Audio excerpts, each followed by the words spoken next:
What's up, my wealth building moguls and myth making? Welcome back to another episode of the Do.Different.Better Show, where we talk about wealth, wisdom, and money moves, making finance simple for everyday people. I'm your host, Elaine Rasmussen, CEO and founder of Social Impact Now, Connective Institute, and managing director of the Integrated Capital Fund. Today, we are going to be talking about one of the biggest myths out there, and that is you do not need a traditional mortgage to own property. There's so many creative financing opportunities that have come available, and I'm going to talk about them today. That's right. The 30-year mortgage is not the only way to secure real estate. And in some cases, it's really not even the best way. If you've ever thought, I want to invest in real estate, but I don't want to be tied down to a mortgage for the next 3 decades, this episode is for you. Now, let's be clear. Real estate is a powerful wealth building tool. But today, we're flipping the script on traditional homeownership and diving into creative ways to own, invest in property without taking on a conventional mortgage. Here's a fun fact.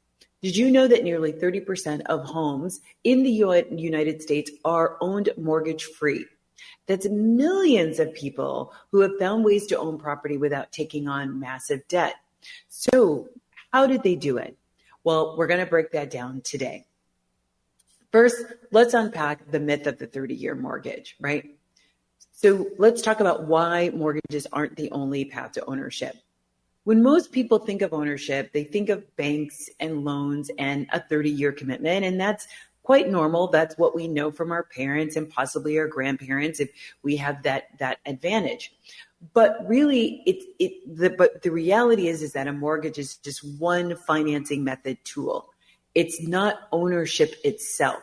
That's the debt piece. And you've heard me on previous episodes really talk about and really helping you really understand debt and the mechanisms of debt financing and what that means and what that looks like. But what if we stopped seeing home ownership as buying a house to live in and started seeing it as a strategic investment, right? That's what I'm asking you to consider today. So first, let's break down what the real cost of a mortgage is. What happens when you take out, let's say, a $400,000 mortgage at 6.5% interest rate? And that's actually pretty good right now. The interest rates are kind of hovering around 7 or 8. But for this example, we're going to talk about $400,000 at 6.5% interest. Over 30 years, you would be paying over $900,000. That's almost $1 million more than the original price because of the amount of interest that you're paying. And that's before you even factor in property taxes, maintenance, and insurance. There's nearly $1 million that could have been used to generate wealth somewhere else, whether it's investing in the stock market or investing in your own education or your own career, right? That's $1 million of interest that you're paying over the 30-year lifetime of a mortgage. So this is why it's really important. I'm not saying that getting a traditional 30-year mortgage is a bad thing. That's not what I'm saying. What I'm saying is there are other ways for you to think about, particularly if you're not interested in living in the home, but you want to acquire some kind of ownership. There are alternate ways to think about that, right? There's nothing wrong with a 30-year mortgage, but I just want you to think about it makes the most sense if you're actually going to be moving into the property, right? Okay. So now let's talk about the alternative ways to get into real estate without signing your life away to a bank. So we know this traditional way of thinking about renting versus owning, right? But even renting doesn't mean you can't invest in real estate. I did a whole show about people who are city dwellers who might be living in apartments and how they might be able to leverage their income of not having to pay a mortgage to actually leverage that into investing. So I definitely encourage you to check out that episode. But getting back to today's topic, renting doesn't mean you can't invest in real estate. It just means you have liquidity and flexibility that can be used to invest smarter. So remember what we talk about liquidity is how much cash you actually have on hand. And you might have more cash on hand without a mortgage. Particularly if you're a single person, you have no dependents that are relying on you, you have what is called an extra discretionary income. Those people who tend to not have children tend to have more discretionary income because they have less responsibilities that they're shelling out cash for. So I want you to consider this. Would you rather put all your money into a home you live in or use it to buy assets that can generate income? That's just a question. Once again, there is no judgment here. This is a safe zone, but just understand where, particularly if you're a young person, you may not want a house because you don't even know where you're going to be living. I think about my son who's pursuing a career in the medical field. He has no idea where he's going to be. So while he wants to make investments in real estate, it does not necessarily make sense for him to buy a mortgage or buy a home with a 30-year mortgage, and he's stuck. He has to deal with that property in a particular state that he may no longer be living in. So let's think about investing as a first approach, right? One, you can buy property for cash flow, not necessarily for your own comfort. Instead of focusing on your dream home, focus on income generating properties like small multifamily units, house hacking, and we'll dive into that in the next segment, or fractional ownership. So think about co-buying or real estate investment trust. And I'm going to talk about both of those.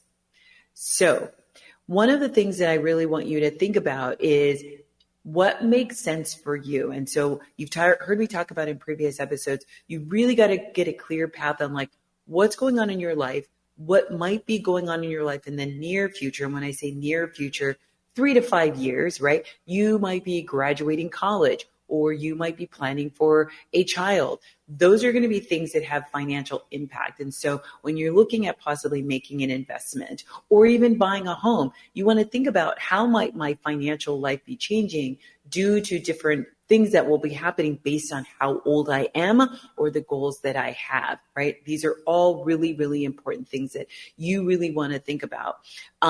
When I think about my son who, while he was in the military, he was able to purchase a multifamily unit home. While he was able to do that, he actually was able to rent that out to one of his Army buddies, right? So this is one opportunity where he still lives at home with us, right? Which is fine, which is great. But at the same time, he now has a financial asset that has already, in the few years that he's owned it, has accrued equity in the property. So now he bought a house at a certain price. That house has now gone up in value in 30% because of actually all of the development that's happening around his property. And he made some initial investments into the property to renovate it. Very small, marginal, but they were significant enough that he could demand more rent. So now he has a multifamily unit. He's collecting rent from 2 different units.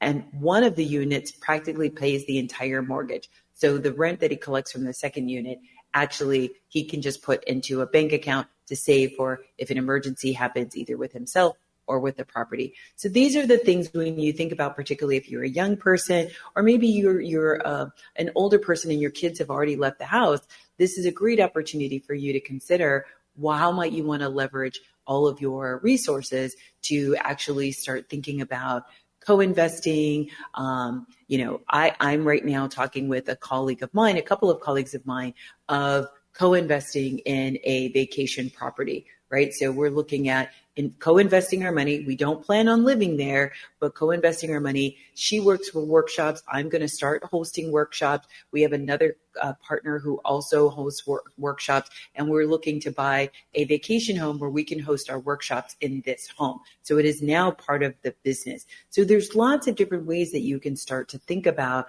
how you might want to elevate or reimagine how you can think about ownership of real estate or a home or a vacation property or even, I have a friend of mine, she owns she does have a timeshare, and I know timeshares get a bad rap. And I think that there is plenty of reason for that. But I also think that not all timeshares are built the same. She is a timeshare where she gets 5 trips a year that she can take anywhere around the world. And I was actually able to benefit from that. I wanted to take some time off and just run away. And so because of her options, I was able to get basically what would have cost me probably $3,000 at an all resort community. I was able to get it for $800. Now, I don't have to pay her for that. I gave her the money to pay for the reservation, but outside of that, there was no cost to her. But she's getting the benefit of not only having this vacation opportunity, but also providing that to her close friends to be able to say, hey, if you need this, I don't need it right now. So why don't you go ahead and leverage this? So I just want to get your brain tickled a little bit about how you can think about different opportunities as it relates to decoupling home ownership, property ownership with actually home ownership, right? And your mortgage, which is typically tied to the place where you dwell, the place where you live, and being responsible for all the things that come with a home, especially if that's a home you're not going to be living in. Another mechanism it's been really popular is just buying land, knowing that there is going to be an eventuality where somebody might want to acquire that land as part of a larger parcel, or somebody might want that land. You might want to build on that land in your retirement. So you buy the land, the taxes are relatively cheap, and you just hold on to it. Most of the time, through history, it is demonstrated that land, whether there's a dwelling on it or not, increases in value over time. So even though you're going to be having those what are called carrying costs, which is like the taxes and the insurance, you're going to have to pay that every year. You have this asset that has value for long-term use, or some use in the future, right? So here's my call to action for you, right? I really want you to challenge and rethink, why do you want to own property? Is it for stability? Is it for legacy? Is it for passive income? And we've talked about in previous episodes of trying to get super, super clear on where you are in this moment and what can you actually take on, right? Physically, mentally, spiritually, financially, what does it look like? But also, what are you trying to do? If you want to buy a home and get a traditional mortgage, there's, once again, nothing wrong with that. And maybe investing is something you do in the future, 2, 3, 4, 5 years in the future. If that's what makes sense for your life right now, then that absolutely is what you should focus on. However, if you're in a different place, like I said, maybe you're an empty nester, maybe you have no dependents, you have fur babies, maybe you have, you are a young person and you're still living at home and you have a lot of discretionary income. Maybe that's the opportunity I think of, what could it look like if I purchased some multi-family unit, or a small single family home? What could that look like if I purchased that? And would I be able to manage that financial responsibility? So here's something that you can start to do today. Start researching real estate. Lots of the websites are free. You can kind of see what's on the market, what are prices looking like. There are even calculators to tell you, hey, this is what you can presume what the mortgage would be, or what the monthly expense would be for this particular property. But start researching real estate markets where homes can be purchased without a mortgage, maybe a lower cost market or co-ownership. Lots of people are buying properties in other states, particularly states where the cost to purchase a property is significantly lower. I have a couple of friends, they've purchased property in other countries. There's a whole nother level of risk that comes with that. Obviously, you can't see it. You can't be there all the time if something happens, but there's mechanisms for that. But once again, if you're buying it and knowing, hey, in 20 years from now, I want to live in that country, hey, that's an opportunity for you, right? To be able to do that. So this is just the beginning, folks, okay? You're listening to the Do Different Better Show. I'm your host, Elaine Rasmussen. In the next segment, we're going to be diving into how to own real estate without a mortgage, including co-ownership, house hacking, and lease options. You're not going to want to miss this. Don't forget, you can watch the show on YouTube at Do.Different.Better Do.Different.Better, and I will see you after the break.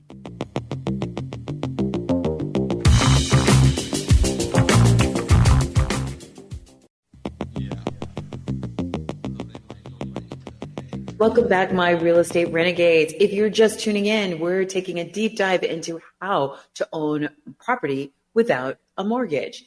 That's right. No 30-year loan, no crushing debt, just smart investing. So in segment 1, I talked about debunking the myth that a mortgage is the only way to own real estate. And I talked about why home ownership should be about strategic investing, not emotional spending. Now, let's roll up our sleeves and get into the how, the practical, creative strategies that let you secure real estate without borrowing hundreds of thousands of dollars from a bank. Whether you have some savings, a decent income, or you're just starting from scratch, there is a pathway for you. So let's get into it. Strategy number 1, we're going to be talking about house hacking, right? So that is living for free while others pay your mortgage, right? So what if I told you you could own a property and someone else would pay for it? That's exactly what house hacking does. So let's really talk about what is house hacking. One is buying a multi-unit property like a duplex, a triplex, or a fourplex. You live in one of the units and you rent out the other units to other people, right? Or maybe it's you've got a spare room in your house. Maybe your kids have left or your family has left and you have some spare rooms. You could rent out those spare rooms in a single family home to offset your housing costs or your mortgage. The other is turning your basement or garage into a rental unit. If you live in the Bay Area or San Francisco area, this is a very common practice. I had a friend of mine who was renting out her garage, literally her garage, for like $800 a month, right? A garage, right? So somebody, and you can rent that out, obviously if it's not legal for people to live there, that is not what you want to do. I do not want you to get into any trouble, but there are people who might they've got a band that they want to be able to rehearse. Maybe they're looking for just space for their stuff and they want it to be nearby where they live. And so you will be providing them a perfect opportunity by renting your garage to them. So I think I shared with you earlier about the story of my son. When he initially bought the multi-unit property he was living in, that he purchased, he was living on the top floor. His tenant was living on the bottom floor. His tenant was paying for 90% of his mortgage. So all he had to come up with was a couple of $100. He was going to school, so it worked out great. So he could go to school and know that his mortgage was paid for, right? But here's why it works. The rent from your tenant covers your mortgage or pretty darn close to it, right? Meanwhile, you're building equity in the property while keeping your living expenses very, very low, right? Finally, it becomes a launch pad for building long-term wealth because it's reducing your personal overhead while the actual value of the property is going up. So if you find yourself in a financial bind and you need to sell the property, more than likely you're going to sell the property for more than what you bought it for. And once that mortgage is paid up, you get to keep the balance, whatever is left over, right? Or you just keep holding on to the property and keep renting the property, and it just will continue to increase in value over time. And you can leverage the equity that you build in that property, maybe to go buy a business or maybe to go buy another property, right? So let me give you an example just to bring this all to real time. Let's say you buy a $300,000 duplex and you rent out one unit for $1,500. If your mortgage or financing alternative, and we're going to talk more about that later, is $2,000 a month, your rental income is already covering 75% of your housing cost, right? Look, you're building wealth by keeping your living expenses super, super low. It's a lot easier to come up with $500 than it is to come up with $2,000, right? So these are the ways that you want to think about what is your appetite? What can you actually do? And how are you going to actually manage it long term? These are all questions you want to be able to answer before diving in. I don't want you to just diving in cold like, oh, this is amazing. I'm going to go out and buy a property tomorrow. there is some thinking that you want to think through so that you can manage. And as you go through the due diligence process or underwriting process, they will actually make you answer those questions that you've thought about some of these things, and you can actually manage it. But the thing that you really want to take away from all this is run the numbers and how much rent can you charge? What is the market rate for rent in that community?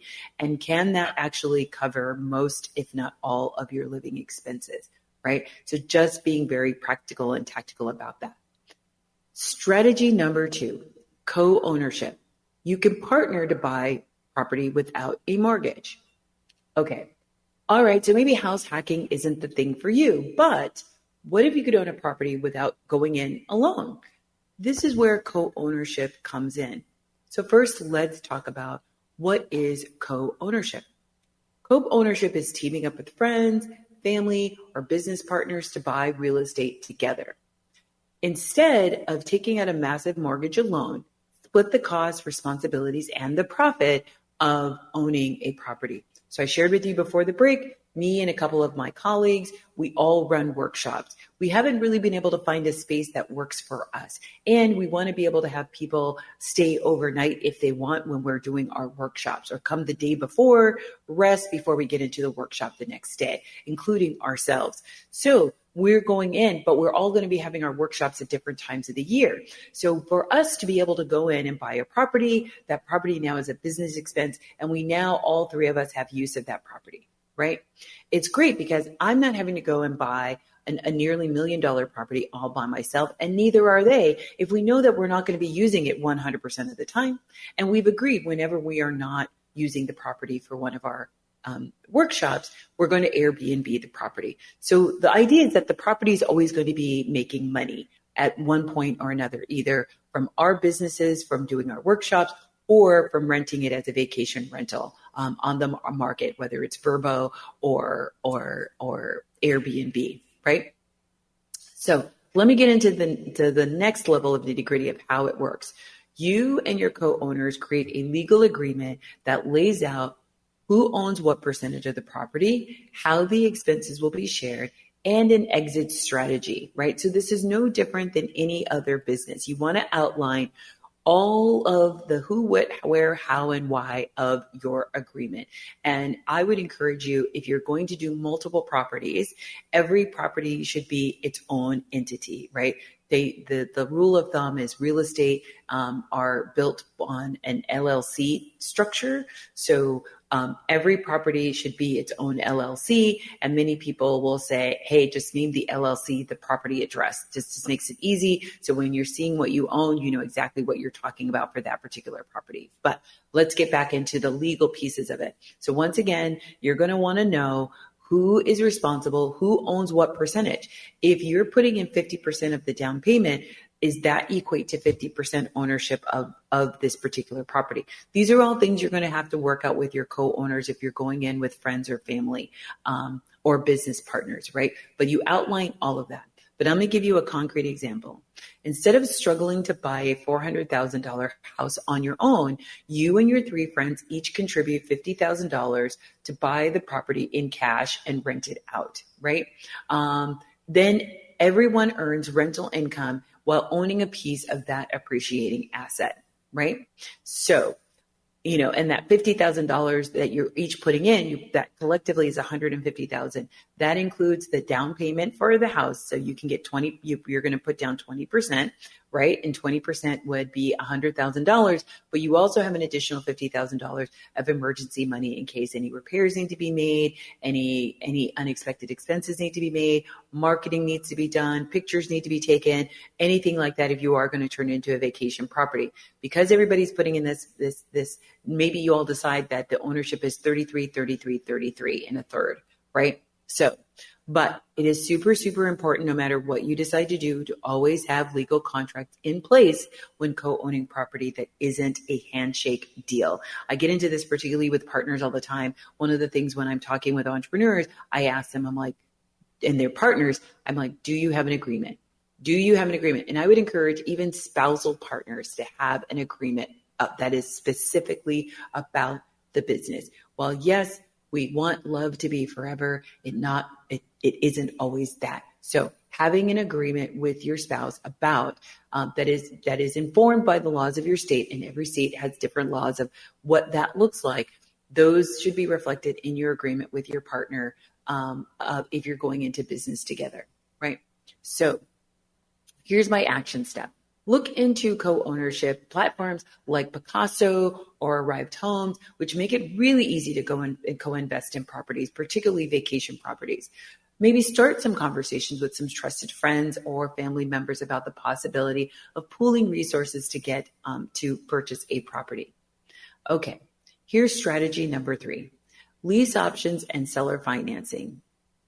Okay, so maybe you don't have a team of partners or family or friends who maybe have access to capital, or they're just not interested in doing something like that with their resources at that time. But you're not necessarily ready to rent out the extra space you have in your home. What if you could own a home without getting a mortgage directly from the seller? This is where lease options and seller financing can come in. So first, let's talk about what is a lease option. It could be a rent-to-own agreement when you rent a home with a right to buy it at a later time at today's price, right? And you may have heard contract for deed. There's a few different other names for it, and there's different structures of how it can work. But what happens is a portion of the rent goes toward the down payment with no bank loan required upfront, right? So how it works is you negotiate a lease with the owner where you pay monthly rent, but a portion of it is credited towards a future purchase, right? But you're locking in today's purchase price, even if the home rises in value, right? So if you say, if you rent a home for $2,000 a month and $500 is going towards the down payment of each month, in 3 years, you would have $18,000 saved and you could buy the home without needing a bank loan up front, right? That's how it works.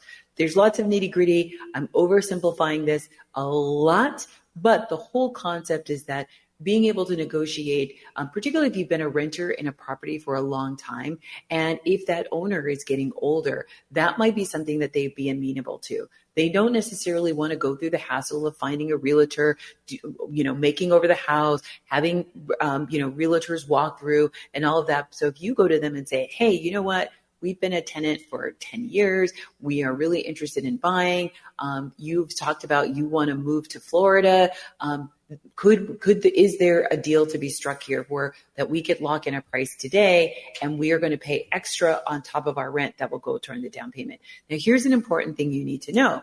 The deal might be structured where if you miss a payment or you miss multiple payments, you are going to default on all the payments that you've made up until that point. So once again, these are things that you negotiate with the owner of the property, but there are repercussions, or there could be repercussions if for some reason you're unable to make those extra payments for a significant length of time, or you default on the rent altogether. You could default on any payments that you made and not get any of that money back. So those are things, once again, they're not automatic, they are negotiated, but you do have negotiating power to talk through those details with the particular owner. Now, let's switch gears and talk about seller financing. So seller financing, instead of getting a bank mortgage from the bank, you're going to make payments directly to the seller. This works well when a seller owns the house outright and is willing to offer flexible terms, right? So here's an example. A seller wants $250,000 for their property. Instead of paying a bank, you agree to pay the seller $2,000 a month for 10 years, no bank loan required. You and the seller negotiate the interest rate, the payment schedule, and the buyout options and default options and what happens if you default, right? So what's great about that is maybe your credit is not the best. And so but you're a good renter, you have good rental history, you've got good payment history, but your credit might be new, you might be a new American, you might not have built up, but that doesn't mean you're not credit worthy. You just may not be credit worthy to a traditional financial institution like a bank. But if you've got a good rapport with the seller, that might be something that they would be open to. So here's an action step. Search for rent-to-own homes or sellers open to financing on websites like Craigslist and Zillow's, Make Me Move listings, and local real estate investor meetups are also great places to start. They may have some off-market off market places that listings that are people who are interested in maybe doing some alternative financing are outside the traditional financing options for their property for a variety of reasons.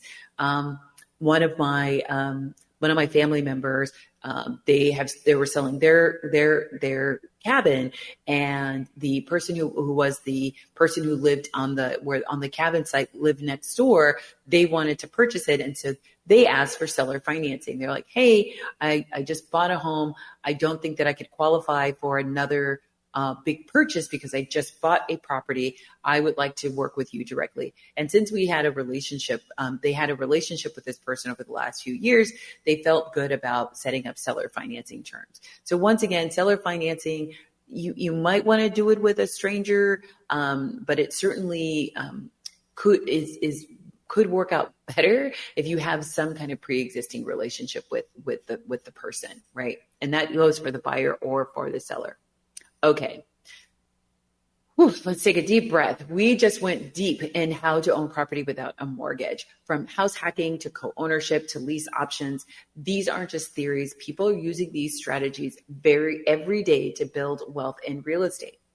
So up next in the next segment, in the next segment, we're going to talk about how to scale your investments, on how to go from owning one property to multiple, and how to turn your real estate hustle into real financial freedom. So don't go anywhere, because if you thought this was good, it's about to get even better. Don't forget to watch the show on YouTube at Do.Different.Better. I will see you in a minute.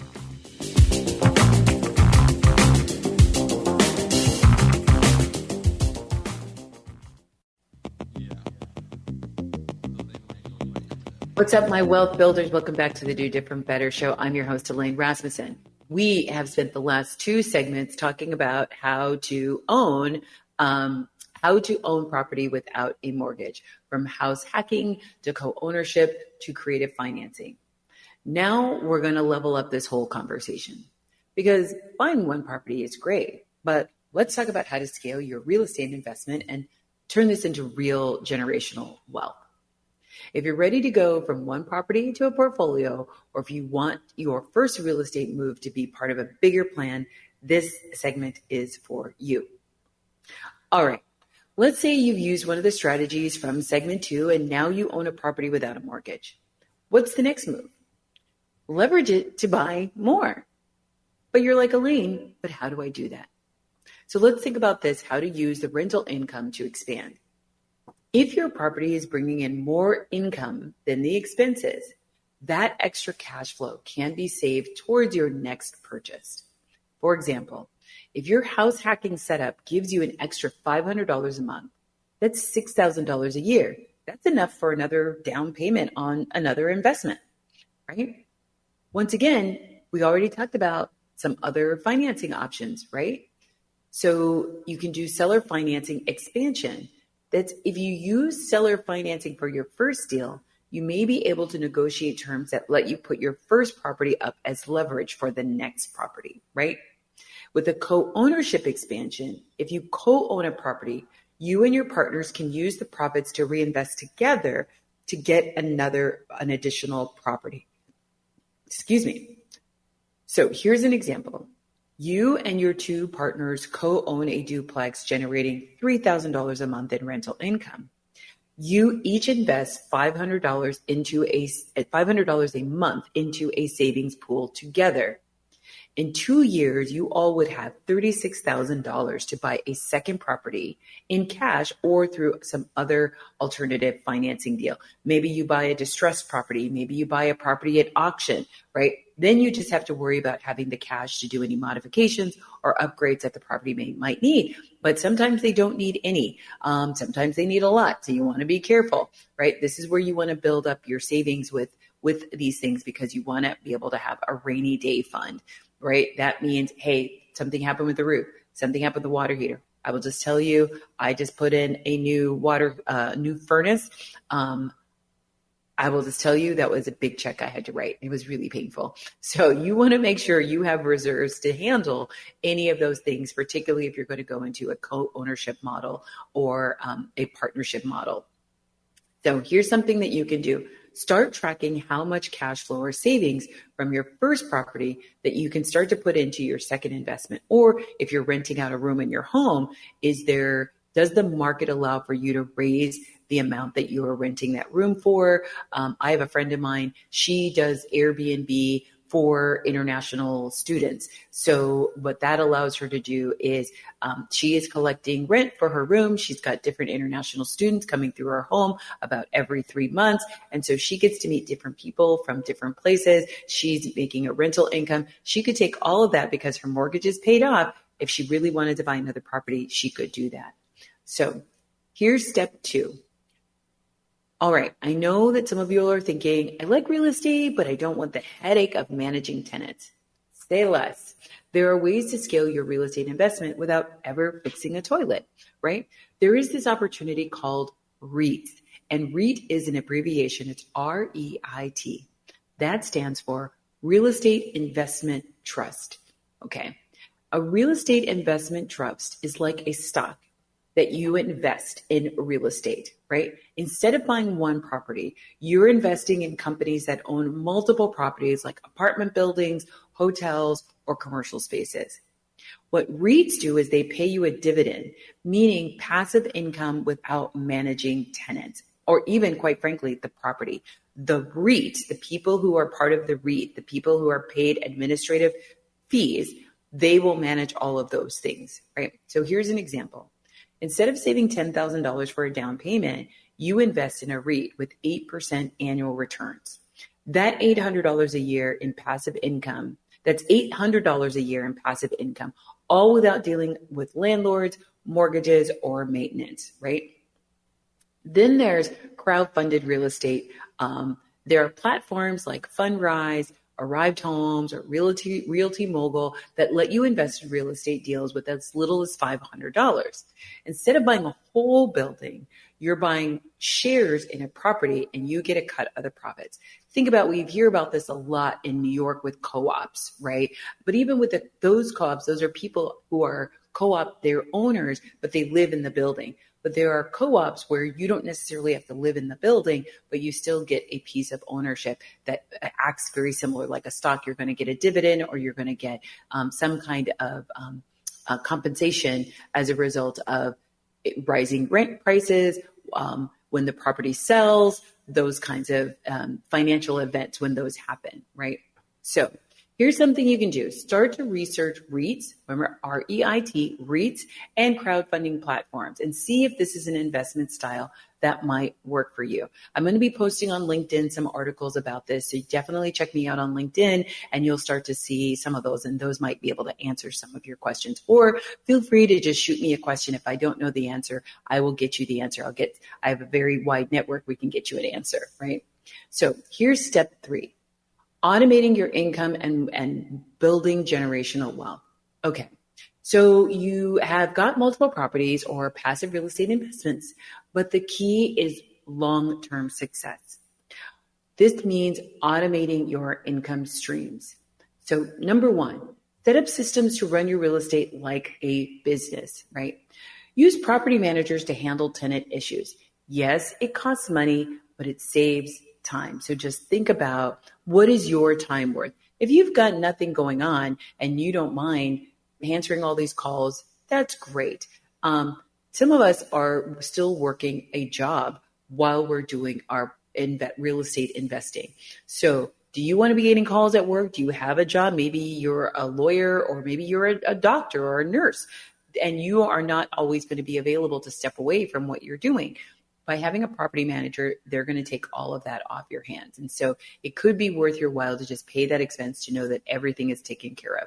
You know, for me, when I first started, I managed all my properties, but then it got to a point where I just didn't want to be doing it anymore. And so I handed it over to a property manager. The other thing that you can do is automate rent collection. There are great platforms like Commercial Cafe, Cozy, Avail, to ensure consistent cash flow. Sometimes your property manager will have a platform that they use that they will have you put on. Some of the places where my office is, we're a tenant, and Everything is automated. I put in my maintenance request automatically on a platform. I pay my rent on the platform. I never really talk to a human. I don't think I've ever talked to my landlord, right? But these are different ways that you can start to automate managing your properties, whether they're co-ownership or not, to be able to make sure that things are just streamlined, right? But you can also use accounting software like Stessa to track income, expenses, and tax benefits, right? There's also Tenant Cloud. That's another great one that you can use. And I think it's like maybe $20 a month, right? Small cost to be able to know that everything is managed, and you now have a record, right? You can keep records. So you're going to put your tenants have to make their requests on this platform. You now have a record of things that you've done. And believe me, as somebody who's gone to court many times with people, with my tenants, not because I'm a bad landlord, they were bad tenants, but I've had to go to court. Having that record has made all the difference in the world. I've pretty much won every single case I had except for one. And the case that I didn't win, I only had to pay $1. So once again, that was a signal to the judge that they were on my side, but for legal reasons, they sided with the tenant, but I only had to pay $1 in damages. So now let's talk about turning rental income into wealth, right? Reinvesting your profits. Use the profits from your first property to buy more. Just keep growing, right? But it may not happen right away, right? So my son, it was 3 years between his first property and now he's about to acquire his second property, right? So don't try to rush and think that it's going to I bought one, I want to turn around and buy another one. One that might not be good for you from just a capacity standpoint, but also from a financial standpoint. So don't assume or don't plan that your next property is going to be bought in the next 30 days. Give yourself some breathing room. Give yourself some time to be able to see what is it like. What kind of draw on your time and energy is managing property going to be, and then start to put the money away to get ready for your next property. So, next, pay yourself first. Set up automatic transfer to reinvest 20 to 30% of your rental income into new deals. So that's another great way to automate so you don't spend all the money right away. It goes into maybe a separate bank account, maybe it goes into a CD, whatever, where you can't touch the money, but it is available if you absolutely positively have to use it, right? Then finally, protect your assets. So use an LLC or a trust to safeguard your investments in the long term. Having an LLC, once again, gives you a little bit of legal protection in case you are sued. That's going to be really, really helpful as opposed to owning it personally outright. You are going to be personally responsible. Having an LLC, having it in a corporate structure helps with giving you some protections, right? So I'll give you an example. If you own 5 properties and each property is generating $1,000 of income, that's $5,000 of income a month, and that translates to $60,000 of income a year. Reinvesting just 30% of that, or $18,000, could annually fund another investment property every single year, right? So once again, you really got to kind of get a grip on understanding what are your goals, what is your financial tolerance, and what can you actually save, but also what is the expense of managing the property that you currently have? Because no two properties are alike. And here's my final step. Create a long-term real estate wealth plan. Where do you want to be in 5 years? I talked to my son. He's like, I want a portfolio of 10 properties. That's great. So what then is going to be the plan for that? But start making your money moves today. Even that may just start with just doing research, starting with the research, identifying what your goals are, identifying what you can, what you can't do, and what your risk tolerance is, and what your financial tolerance is. So with all of that being said, I'm going to bring this all to a close, right?